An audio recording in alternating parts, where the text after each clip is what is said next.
For the presenters, your presentation file will be operated from the secretariat. So all you need to do is just say next when you need to pass the next slide. Thank you.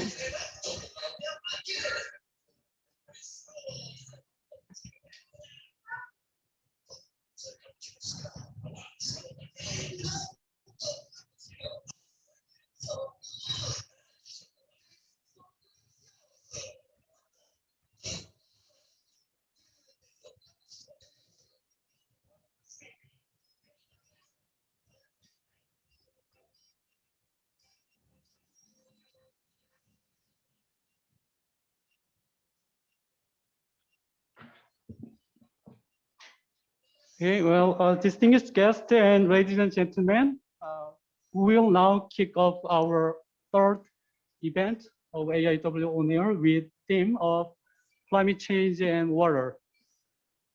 I'm so happy to have you here. It's our third time. So we are very appreciative for the participants who consecutively participated 3 times, especially. So before begin our webinar, I would like to introduce today's program. As you see on the screen, we will have an opening and congratulatory remarks, and then we will move on to presentation. We have 3 presentations from 3 very distinguished guests, and we will have a short Q&A and panel discussion. And then we will close with our closing remarks, and then we will give you further information about the third webinar. Now I'd like to invite Senior Executive Vice President of KWR, Dr. Han-koo. He accumulated abundant experience in water sectors, more than 30 years in KWR. He was a Chief Management Officer of Water Resources and Environment Division, and he also has experience in Green Energy Technology Center and Disaster and Safety Department, and started Florida State University. Please welcome him with a warm applause.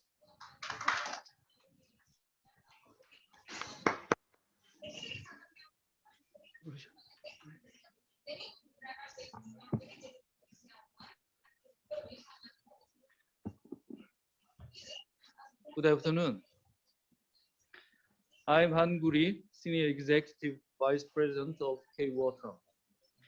I would like to take this opportunity to express my deep appreciation to the third webinar of AIWW On Air.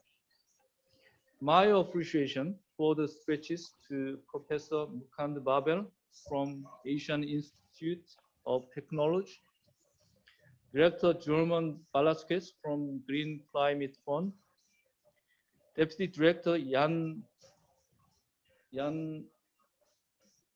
Wang, I'm sorry. Professor Jianhua Wang. Wang Jianhua. Wang Jianhua, I'm sorry. Wang Jianhua from China Institute of Water Resources and Hydropower Research, and Deputy Director Ewin Sofian Winata from the Ministry of National Development Planning, Indonesia. The theme of today's webinar is water and climate change. Last year, South Korea experienced 54 days of monsoon period, which was the longest on period, and it caused immense property damages and human casualties across the nation. While Asia suffered from heavy downpours, Siberia and Europe went through record-breaking heat waves in 2020. These large-scale natural disasters are the obvious evidence of the impacts of climate change on the planet. Our world is currently facing a mortal danger with its severity amplified by COVID-19 pandemic, the global economic downturn, and abnormal weather conditions. The impacts of climate crisis are becoming more destructive and visible. Therefore, we must place water at the center of the discussion, especially in Asia, as the region is particularly vulnerable to adverse effects of global crisis. In order to prevent water-related disasters in basin areas, Korea has adopted integrated structure of water management system and further implemented smart management of dams and river infrastructures to facilitate the adaptations and mitigation measures for climate changes.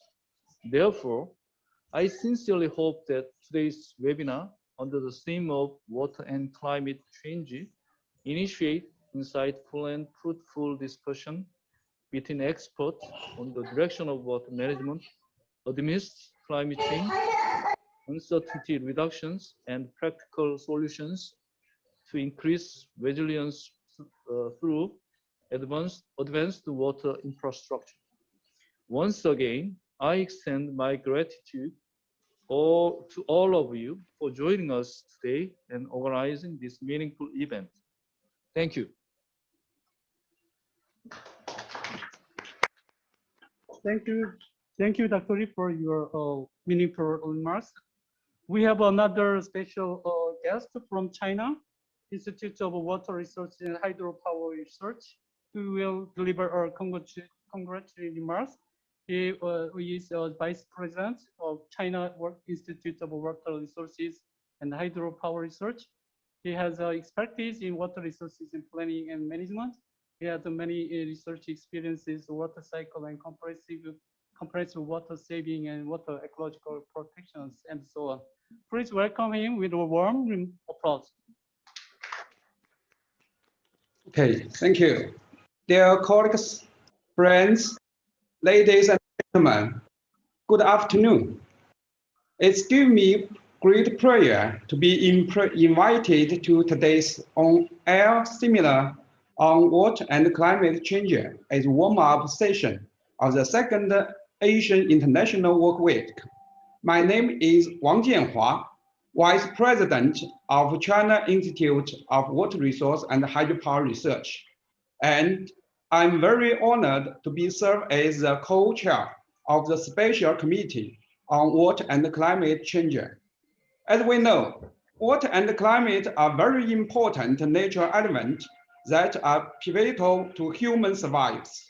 As climate provides the natural environment for all living things so depend on, while water supports life and underpins socio-economic development.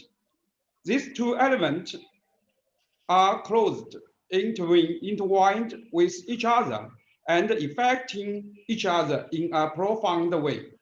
Against the background of global climate change, during the past two decades, the cloud burst increasing by 40%, and extreme temperature events raised by a staggering 232%, leading to a 83% rise of water-related disasters, including 134% increase of flood and 29% increase of droughts.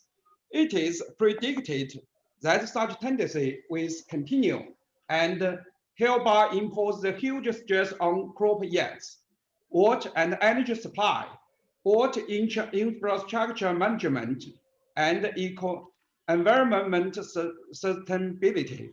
The stress, showing the extreme extensive and compound nature, has penetrated our entire socio-economic system and posed an aggravating threat of the security of the human being.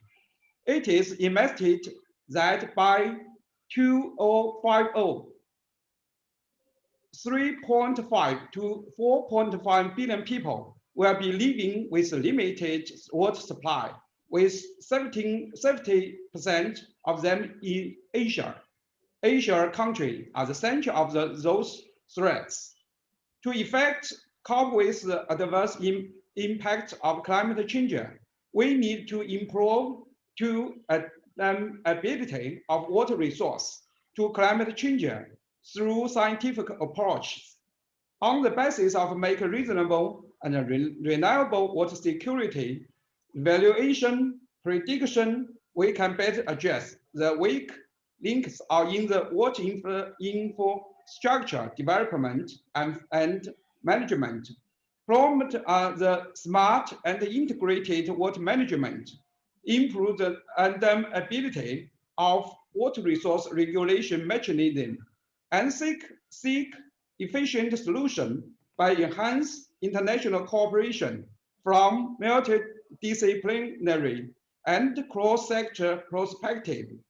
We should make all out effort to help Asia achievement the water-related goals of the UN 2030 Agenda of Sustainable Development and ensure socio-economic perspective of Asia through the sustainable use of the water resource.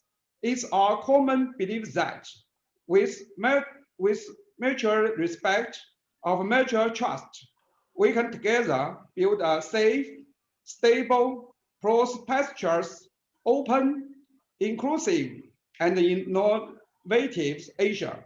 Thank you very much.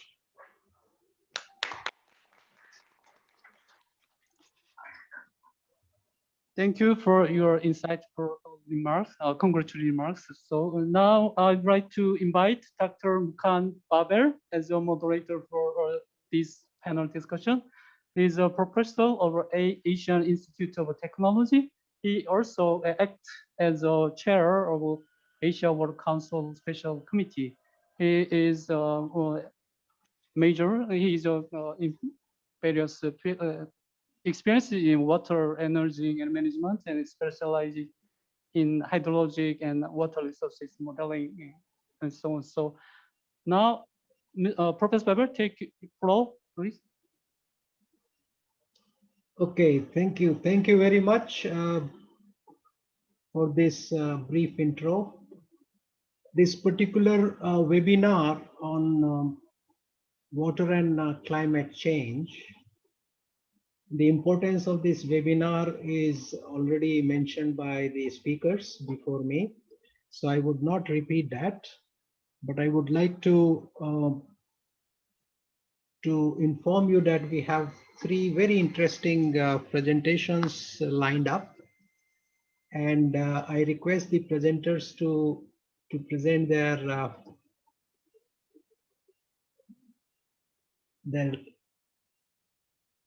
hello, can you hear me? Hello? Yes. Yes. Yeah, okay. We can use. So they will make presentations about 8 to 10 minutes so that we have some about 15 to 20 minutes for our follow-up discussions. And I would like to also request all the participants to please, based on those presentations, if you have got any queries, questions, and comments, please put them in the chat box. I would also like to request the participants to keep their audio videos open for some time and audios closed so that there is no conflict of voice happening. Let me start with inviting first speaker, and the first speaker is Dr. German, and he's from Green Climate Fund, GCF. He's the Director of Division of Mitigation and Adaptation, and he is going to speak on adapting water resources to climate change. So may I call upon Dr. German, please? Dr. German. Many thanks. Good morning, good afternoon, good evening, colleagues. I'm very happy to be invited and to present to you on this topic of water and climate change. I think it's a very timely topic to discuss and a very important one also. Next slide, please. For those of you who do not are not familiar with the Green Climate Fund, it is an operating entity of the financial mechanism of the United Nations Framework Convention on Climate Change. And it was established in 2010. So we're about close to more than 10 years old. It is a financial mechanism of the Paris Agreement. We are supposed to serve the Paris Agreement, and it is the world's largest climate fund dedicated to climate change.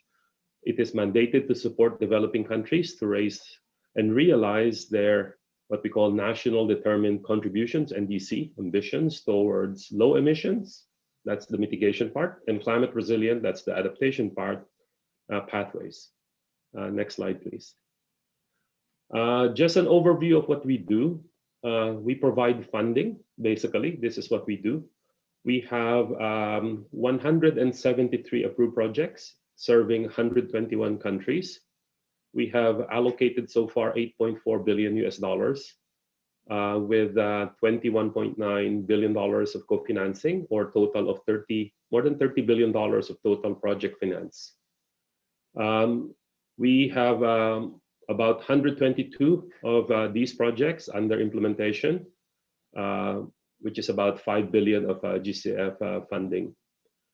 Another important aspect is that we work with a group of partners. We have more than 100 of them, 103 partners. And interestingly, a large portion of them, 49 are national direct access entities. They are national banks, national ministries, and so on. But we also have 13 regional direct access entities. They are regional commercial development banks, regional entities. And then we work with 41 international access entities, mainly UN, the multilateral development banks, practically all of the multilateral development banks. We also work with bilateral agencies, including JICA, GIZ, AFD, and so on. So as you can see, the share of our financing is, there's a lot on mitigation, about 3.9 billion on mitigation, and about a little bit less on adaptation, but more on cross-cutting. It would be good to note that a lot of our financing on adaptation are grants. Most of our financing on adaptation are full grants, not to be repaid. Next slide, please. We invest in what we call 8 impact areas, but please put a focus on the red circle, which is health, food, and water security. So most of our projects cut across, because projects usually would have, even though it serves water resources, usually we use, for example, solar pumps to actually also provide that. And so as you can see, it's fairly broad, the scope, and we do get a lot of projects on water. Next slide, please. So this is the overview of our water portfolio. A lot of our projects are mainly on climate resilient water supply and integrated water resources. So this is the main concentration of our projects. We do get a few projects on flood management, drought management, coastal zone management, drainage, wetlands, irrigation, hydropower, and fairly practically no projects in sanitation. So this is the history of our projects. Most of our projects, multiple subsectors. It will be resilient water supply and maybe integrated water resources, or flood management with coastal zone management, or drainage and irrigation. Things like this is mainly combined.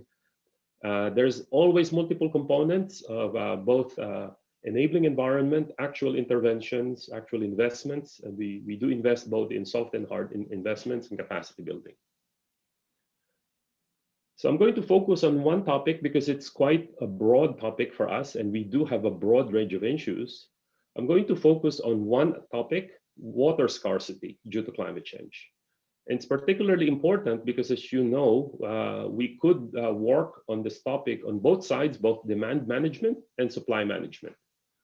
But I will focus on one particular topic that I think would be a very a good example of what could be an example for us for scaling up, and that is creating a new asset class to engage the private sector. Because in this case, even though we are talking about $20 billion, which is the fund of the Green Climate Fund, it is not enough to deal with the problems that we are facing on water. So therefore, we need to engage the private sector to actually leverage on the trillions that would be required to actually deal with the problem. So I'm going to focus on wastewater reuse as a new asset class in the face of climate change. How can we create a new asset from wastewater? Is it possible? You know, we throw it away, we don't consider it as an asset, but it is possible. So that's what I'm going to show, that it is sometimes we should consider lowering the demand management. And on the counter side, I'm going to focus on storage and rainwater harvesting. I'll show you a few examples. Next slide, please. This is a project that we approved in Palestine, in northern Gaza. So the problem here is that there is a projected decrease in rainwater in Gaza by 15% due to climate change. And there is, in fact, a lot of the water in the coastal aquifer is in fact becoming rapidly declining due to saltwater intrusion. So there's a lot of salt water coming into the aquifer. And there is a lot of agricultural inefficiency, overuse of water, and high evaporation. And there's a lot of issues related to water. And this is an issue that is, those of you who really study this, you will know that there is a lot of water use intensity in this region. So there is a lot of scope for us to look at improving efficiency. So in this case, the solution that has been proposed in this project, which is a 44.7 million euro project, requesting 23.7 million euros in grants from the GCF, is to rehabilitate existing wastewater infiltration basins. As you can see, after the water has been treated, it's put on infiltration basins and then made to infiltrate to the groundwater. Then it is then pumped up back to the surface and used for agricultural water use. So we then reuse the water after it has gone to the groundwater for agricultural water reuse. So we dug deep water wells to recover the treated wastewater after it has gone in the groundwater, construction of a reservoir, developing an irrigation system, water saving equipment for the farm, and using all of this is powered by renewable energy, solar power, all of this. So I'll, next slide, please. I've just explained the next slide, which is this, I've noted. I'm not going to repeat it. I give you another example in Jordan. Next slide, please. This project in Jordan that just was recently approved about a few weeks ago.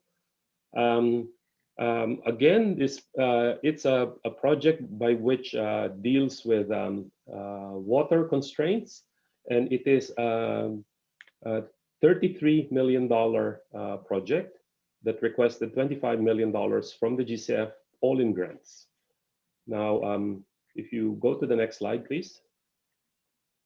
So in this project, we have three components. The first component is wastewater recycling. And this water that is then recycled is used for alfalfa production. So it's very targeted for agricultural use. Rainwater harvesting and household water efficiency gadgets. So this three is a package that is provided to households. There's a second component, which is $8 million, focusing on farmer field schools and women change engines, capacitating women to actually be change engines on all of this work, building capacity of women on a lot of initiatives. And then there is a third component addressing policy gaps.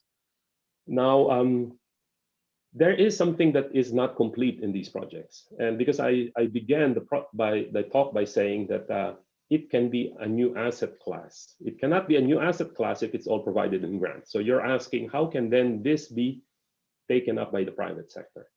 So in this case, in Jordan, we only dealt with one wastewater treatment plant. There are 7 others. And there are opportunities now to actually replicate this and to create a sustainable system by which this can be done itself by the government and the private sector by itself. In fact, we do have a project now in South Africa. It's a $6 billion project again, creating a new asset class for wastewater. Again, it's a extremely water-constrained location. And we believe that in the future, we should be looking at a new asset class on water. And it's an overlooked item, but we think that there is an opportunity for us to look at this as a way to scale up our initiative. So it's not one-off. And another thing is to ensure the engagement of the private sector in our work. So thank you very much. Thank you very much, Dr. Jerry. An excellent overview of the GCF portfolio, especially with respect to water sector, and quite interesting examples you have taken up. I'm sure there would be some questions from our colleagues. So let's wait for those questions. But meanwhile, we will request the second presenter, Dr. Denghua, to make his presentation, which is on evolution characteristics of global terrestrial water resources and the integrated adaptation strategies for climate change. Dr. Denghua, please. Thank you. Dear distinguished chair, everyone, good afternoon. I'm Denghua from China Institute of Water Resources and Hydropower Research. It's my honor to have opportunity to share my recent research with you today online. As the time is too limited, I can't explain.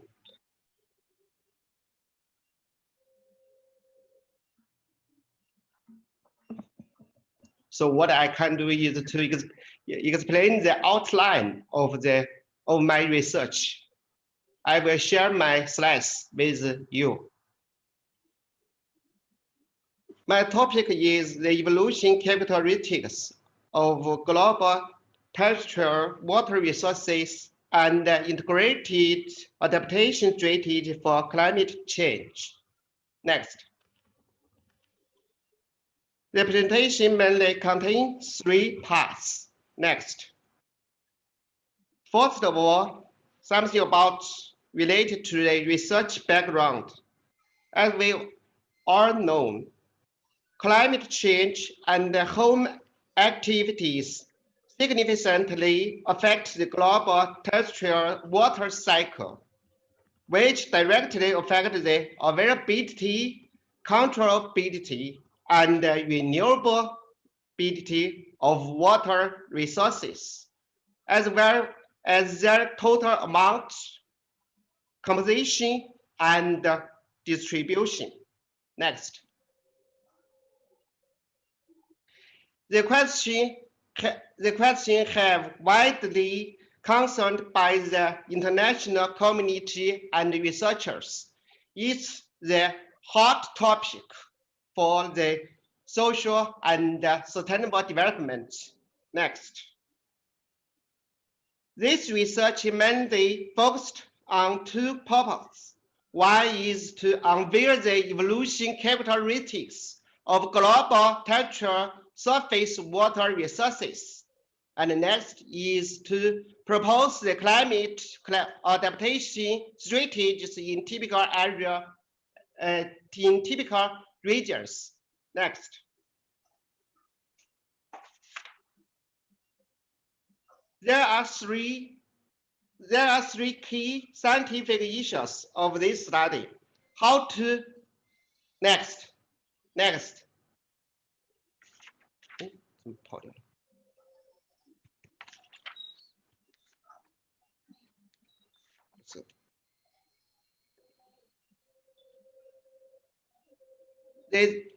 The first is there are 3 key support techniques. The first is to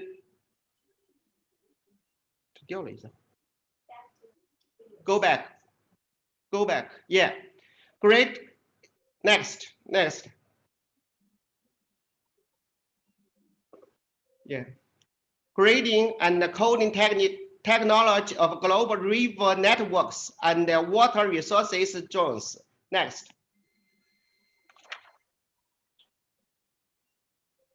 The second is the acquisition and optimization technology of water resources evolution parameters in engaged watershed. Next.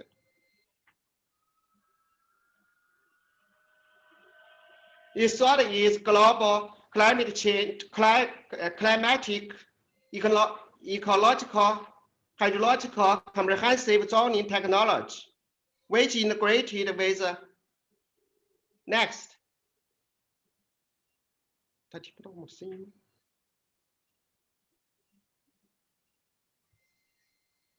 Which integrated climate classification and 13 key ecological zoning indicators. This, can you hear me? Yes, yes, we can hear you. Please continue. Okay, the third part is the main research result, which contains 5 parts. Next. Result 1, we obtain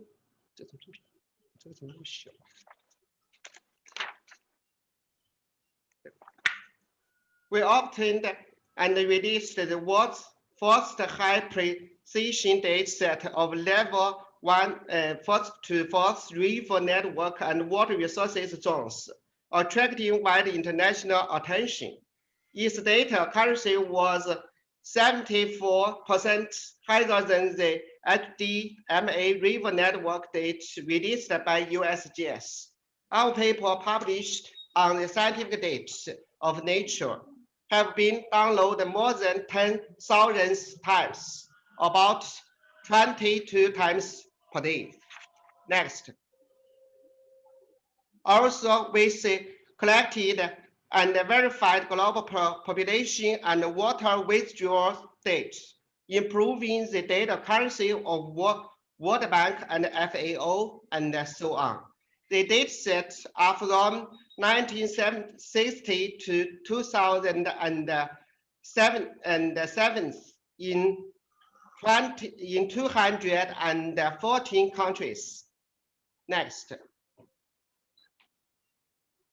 Result 2, based on the carbon climate classification and certain ecological indicators, we obtain the global climate ecological zoning, various temperature and precipitation indicators, land use, vegetation, topography, and soil characteristics in the northern and southern hemisphere were applied to classification and optimization. Next. Through comparing of multiple parameters transplantation methods, we selected the spatial proximity method considering climate ecological zoning. The results shows that the spatial proximity method considering the climatic ecological zoning had the best interpolation effect.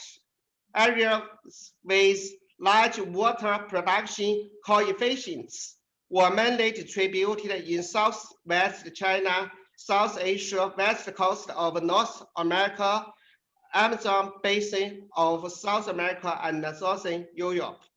Next. Related to the global technical surface water resources evaluation and evolution characteristic analysis.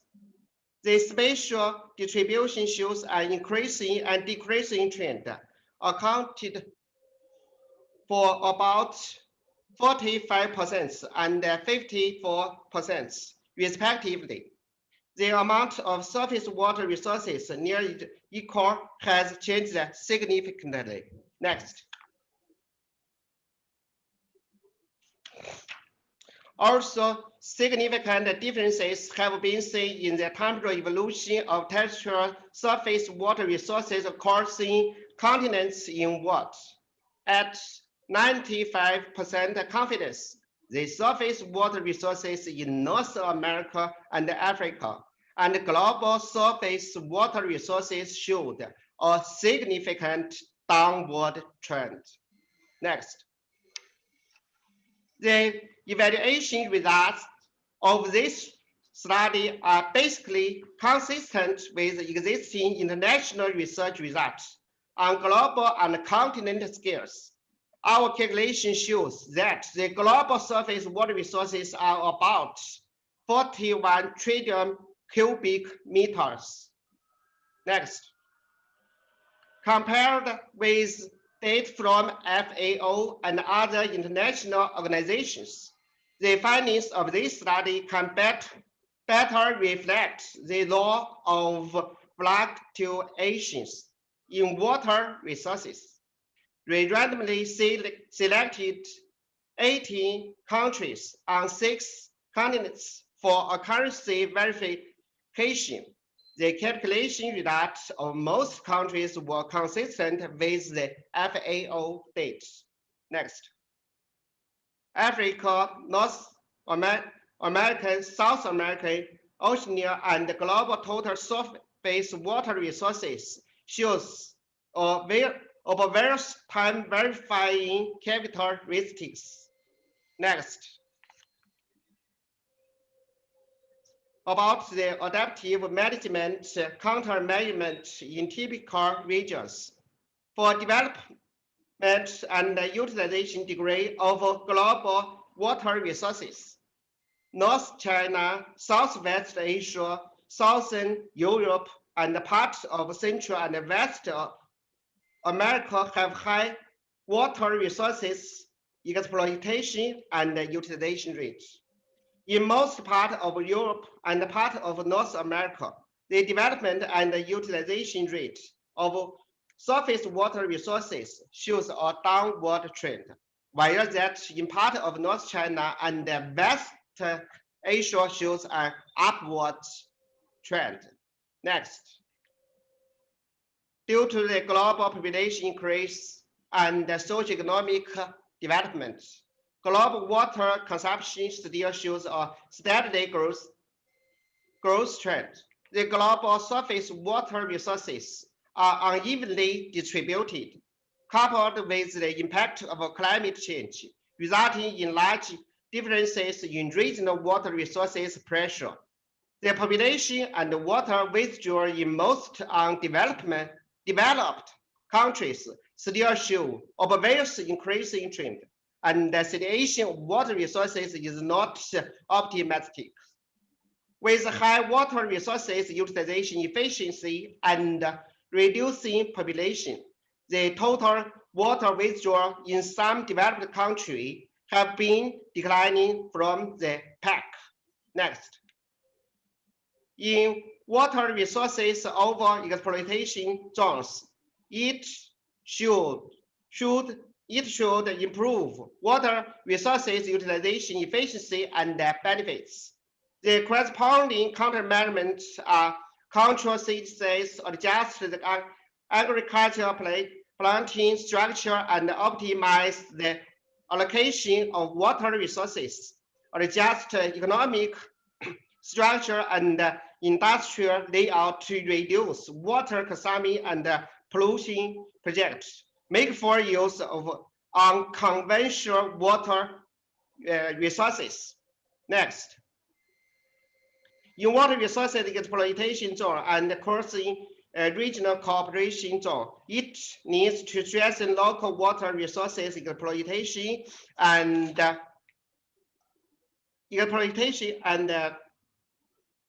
cross regional water resources cooperation and or division.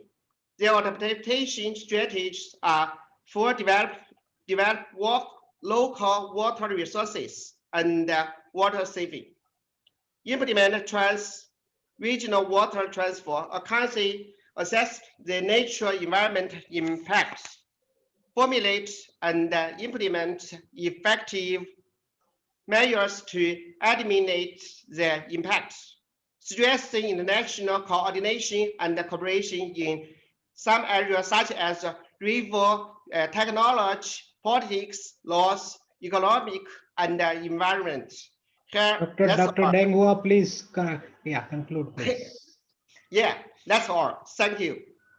Thank you very much. A very comprehensive analysis and assessment of water resources at global level, including the impact of climate change and what are the adaptation strategies which can be taken up at specific areas. So very interesting presentations.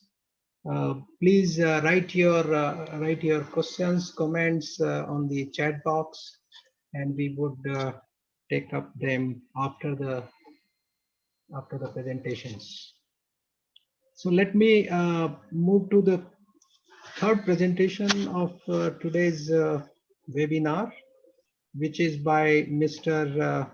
Ewin Sofian Winata from Ministry of National Development Planning, Bapanas in Indonesia. Mr. Winata, please. Thank you, Professor Babel, for the introduction. And also thank you for the Asian Water Council and my colleagues from Ministry of Public Works for this chance to discuss about the current state of climatic condition in Indonesia and how our water infrastructure sector or water sector adapt to that future climate change. I would like to discuss mainly four topics. I'd like to see the past and current trend of climate in Indonesia and its projection, and then see the impact, and then how in national level and shape our policy actions and some example of this. So this is the current trend, looking for the three indicators like temperatures. It is increasing for at least in the last 40 years, from around 26 to around 27. So it is 1 degree increase for the last 40 years. For extreme event in the left side corner of the screen, you could see that extreme precipitation events from around just 10 per year in 80s, increasing to more than 40 in these days. The increasing trend also we can see in the sea level. Next, please. And for the future, it is projected that it is still like what happened previously. The temperature will ranging from around 1.5 to 3.5 based on those two scenarios. This is also happen to the sea level rise will increase around 0.7 to 1.5 centimeter per year. Next, please. And this is interesting. So it is projected that the impact of the climate change in the future we will see in the both direction. In the left side of the presentation, you will see that during the dry season, the total rainfall tend to decrease in the majority of the areas in Indonesia. On the other side, during the rainy season, heavy rainfall categorized as more than 50 millimeter per day tend to increase. Also, like you see the like greenish color and the right side of the picture in majority areas of Indonesia. Next. And we see now the impact, and then we will see more in the future. If we see the pie chart in the right side of the presentation, it is dominated by flooding events. The majority of the disaster in Indonesia. And in the next slide, we see that mostly occurred in the metropolitan or cities in Indonesia, with the accumulation of people and asset. This is disproportionately affected. So the occurrence of the events only a quarter, but the effect, like we see, more than half of the impact. especially in the metropolitan areas. Next, please. So for this is also impact like we discussed previously in the both direction, also in the water availability. We experience in deficit in some areas, especially in Java, Bali, and Nusa Tenggara in these days. And we would like, we expect to, based on the projection, maybe more areas in the future experiencing this water shortage. Next, please. So this is as a part of the second term of our current president, and water is part of the priority of the president, especially in the infrastructure sector. Next, like we see here in the dotted red line, this is our target to accelerate the provision of water infrastructure, and then we see this as a priority for basic services, like expand the irrigation network, and then providing raw water supply, build more storage, multi-purpose dam especially, improve efficiency or productivity of water, and then trying to reduce the risk of disaster in 20 provinces in all over Indonesia. Next, and in the next slide, we'll see we'll try to include or part of the strategy of the future change of our environment into the development of water infrastructure or water sector. Like you see here, it's three priority area in Indonesia for supply water, groundwater, and raw water management, and for disaster resilience infrastructure, and then for multi-purpose reservoirs and modernization of irrigation. In the rest of the slide, I'd like to focus on a couple of policy that related to our pathway for adaptation for climate change. The first one is to build more storage or reservoir for water. Like in the previous slide, we see that more than 60 big dams will be constructed during in the next 5 years, but also we'd like to see the potential of coastal reservoir, coastal reservoir, and especially in northern part of the Java Island. And this is the backbone of our economy, experiencing many issues closely related to water sector. We try to see, and then at this time we are focusing in the Cisadane River to see the opportunity or the possibility of constructing this. Next, in the existing dams or existing reservoir, we would like to upgrade, see the opportunity for more multi-purpose. Like you see in the pie chart in the middle of the screen, mostly single purpose. I would like to see that to increase the function, but also at the same time the safety of the existing dams, including using the international protocol for better preparation or in assessment in operation stage of the reservoir. In the next slide, we see this is one of our cooperation with International Hydropower Association, with supported from Swiss government, to assess the preparation of one of the dam will be made in Indonesia, the Pelosaka Dam in Sulawesi. In the early stage, including we assess how the climate change factor into the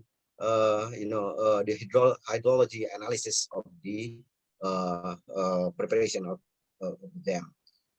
In the next slide, in the current infrastructure, this is a case for Dharma Dam. We also assess using the same protocol, but for operation stage.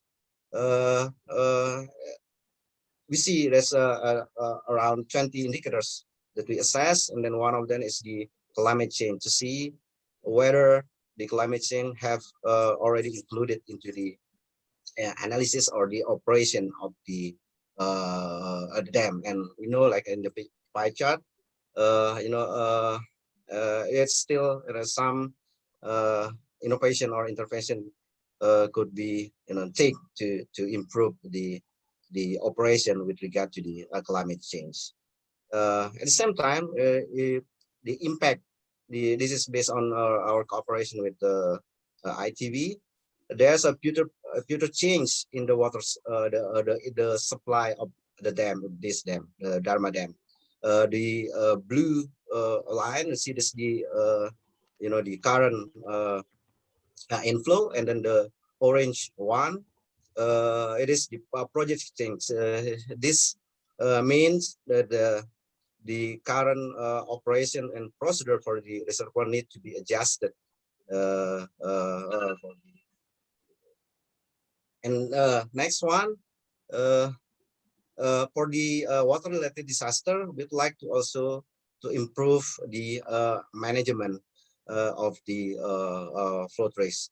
Looking for the whole aspect in the next slide, looking at the whole aspect of the management and improve our collaboration between line ministries, central and local government, but also see the opportunity to improve the participation of community and private sector. So not only, if you see from the this slide, not only infrastructure, but looking at the the idea of improving our regulation, or preparedness, flood early warning system especially, and also about the spatial planning that factor in the risk of flood. So we'd like to, it is still the initiative, and then undergoing operation in the our capital, and would like to expand that in the next slide, like a target, and also, sorry, introducing green infrastructure for more co-benefit, and then expand these approaches of collaboration, introducing green infrastructure to other, next slide, to other 50 cities in Indonesia, and then especially in the northern part of Java Island, as a it's major project for the next 5 years, including to restore the 4 critical water sites. Next slide, please. For water supply.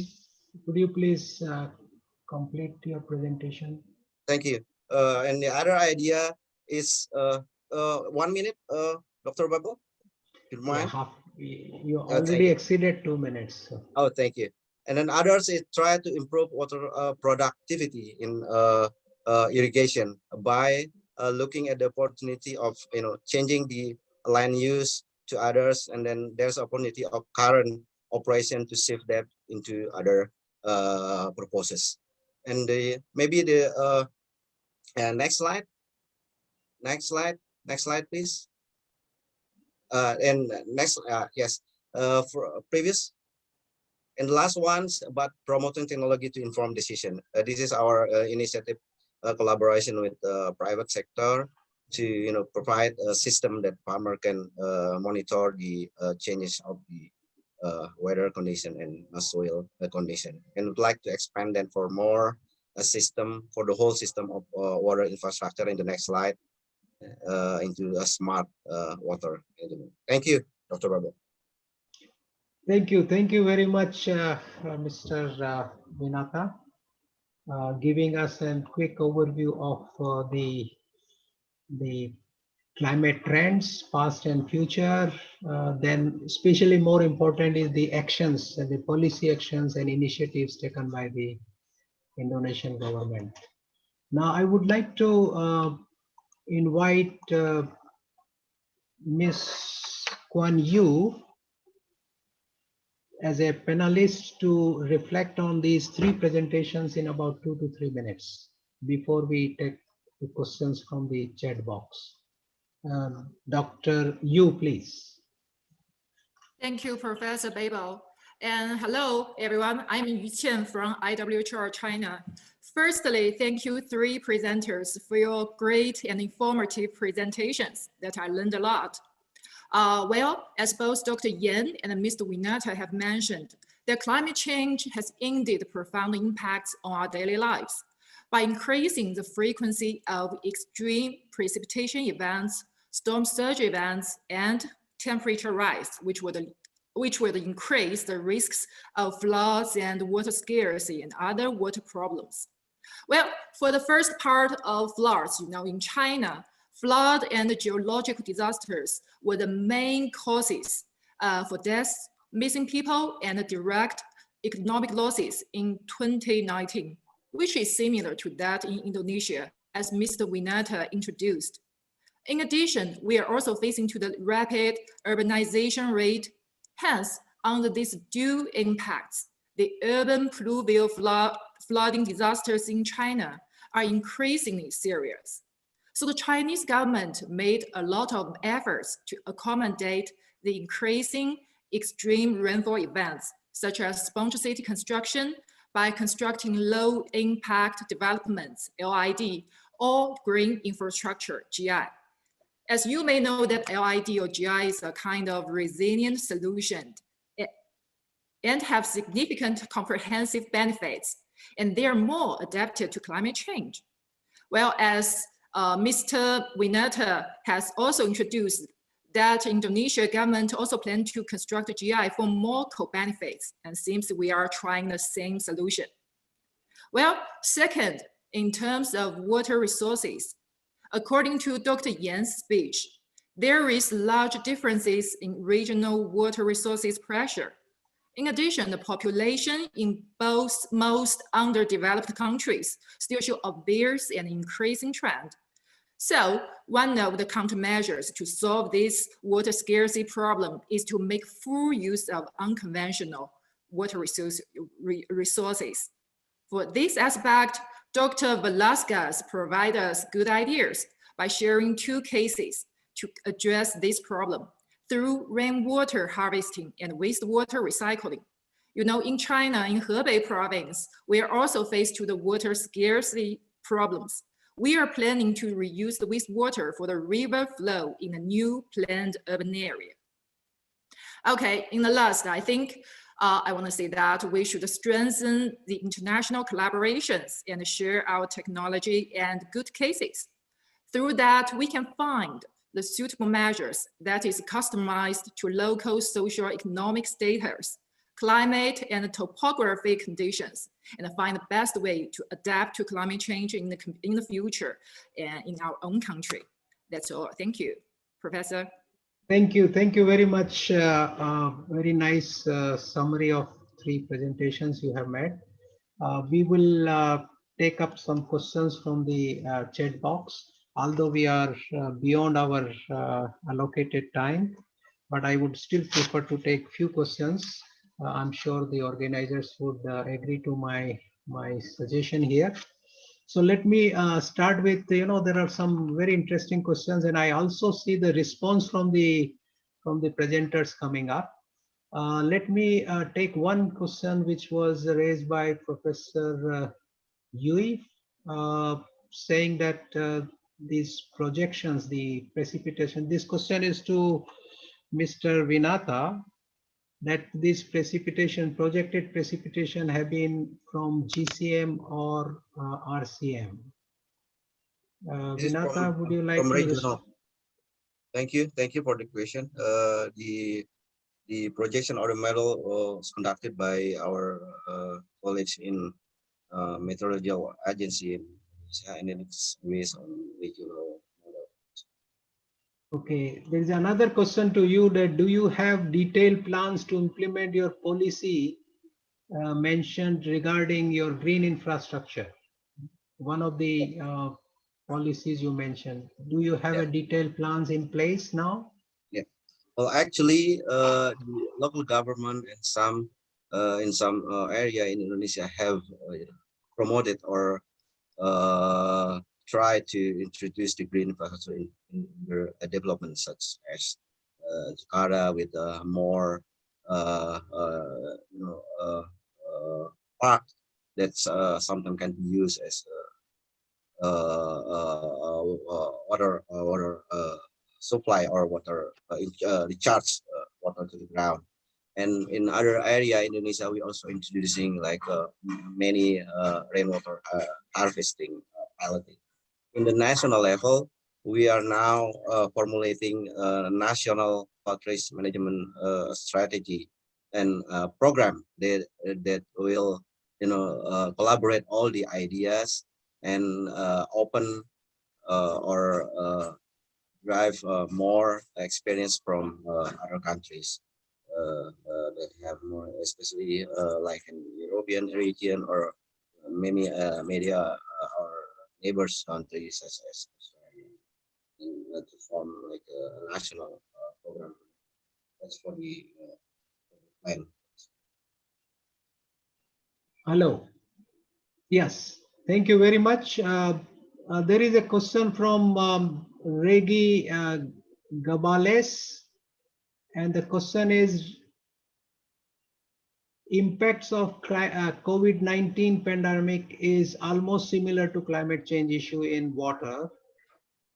In this regard, what can the climate change and water community learn from COVID-19 crisis, since vulnerability of water systems is evident in this threat?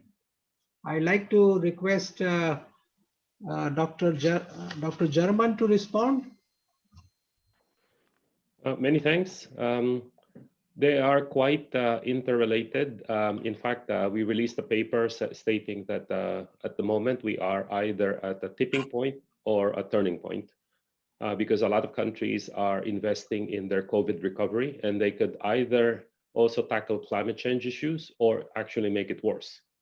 A lot of the present investments are actually not dealing with climate issues at the moment. There's a lot of opportunity to make it so. And for climate investments, how do we make it, in fact, serve COVID issues? By number one, making it generate green jobs. Number two, by actually channeling the resources very, very quickly. There's a lot of projects that are actually what we call shovel ready. It generates a lot of benefits, boosts the economy, and at the same time channels green investment. So the lessons learned for us is that we need to ensure that the recovery is green. Because if there's one lesson from the 2008 economic crisis, is that if we do not invest in green, it will be far worse for all of us. So I think that's one takeaway, and we are open to these kind of projects. We have come up with all kinds of funding windows now to actually serve both climate change work and also COVID recovery at the GCF. Thank you. Yeah, I would like to take up one more question for you, although you have replied in the chat box, but for the benefit of our others, would you kind of give more information about how the private sector can tap these resources from GCF? So the goal of the GCF, in fact, is to ultimately engage private investments. As I've mentioned, we have $20 billion, but it is not enough. Our goal is to mobilize the $100 billion as promised in the Paris Agreement. And that's a yearly target. Of course, we are far away from that. The only way we could engage private sector is that if the project risks are low and the presumed or benefits are high, because they're out also for profit. So the ways to do that is in the GCF, we take the project risks. We are in fact, capital agnostic. We provide all kinds of financial instruments, grants. We provide 40% of our financing is in grants, no repayments. For adaptation, mainly in grants, especially for poor countries. For mitigation, if there's an income generating activity, we would provide loans. Our loans are very cheap, 40 years tenor, 0% interest.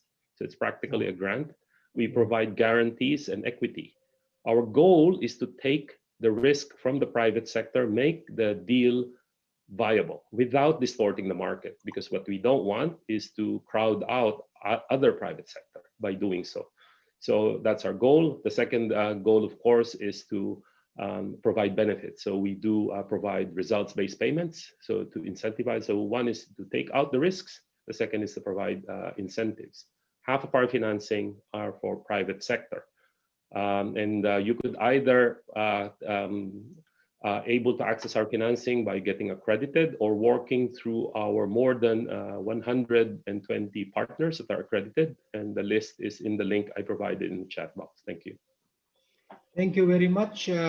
We would like to now conclude this session, especially by thanking the three speakers and our panelists. And I would like to request all the participants to please give them a big hand in a proper manner.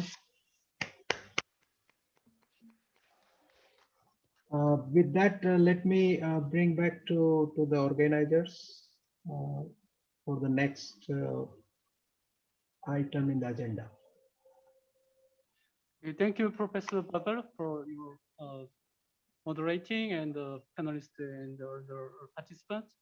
It was very insightful and useful for us to in preparation of our upcoming event, AIWW in November. I think that a lot of inputs were given to us in preparation of the event. So now I'd like to give an introduction about the next our webinar. Yeah, our next webinar will be on yes, April 29, and then the theme is water, energy, food nexus. So we will, and then we will invite distinguished guests such as experts from UN Water and IWHR, and so we would like to expect your continuous and undivided interest to our event.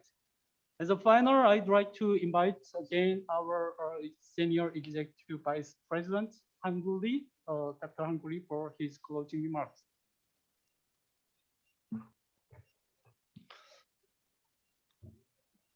I would like to extend my sincere appreciation for participating to the third webinar, Water and Climate Change of AIWW on Air. As it was continuously emphasized throughout today's discourse, we are living in the new normal era where abnormal weather challenges everyday life.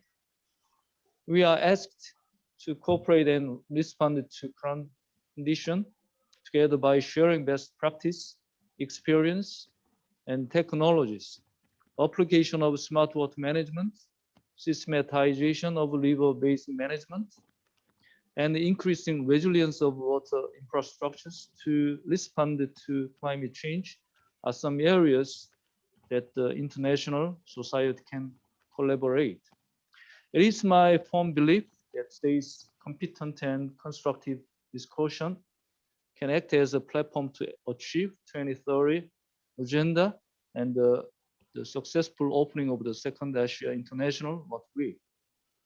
As we have just passed the halfway point of AIWW on Air Asia Water Issue Session, I look forward to see your continuous participation and interest to the next 3 webinars as well. Once again, I thank you all for your participation.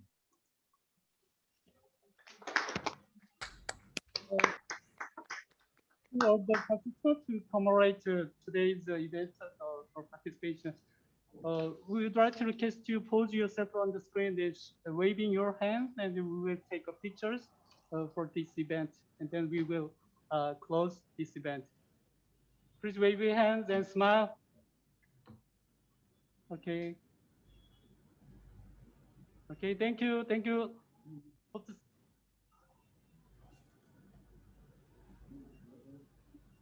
Thank you. Okay, wait a second, please wave your hands with a smile. Very fast. Okay, thank you. Thank you. See you next webinar. Thank you. Thank you. Thank you. Bye-bye. Bye. Thank you, everyone. Okay, thank you. Or yeah, this. clear day now.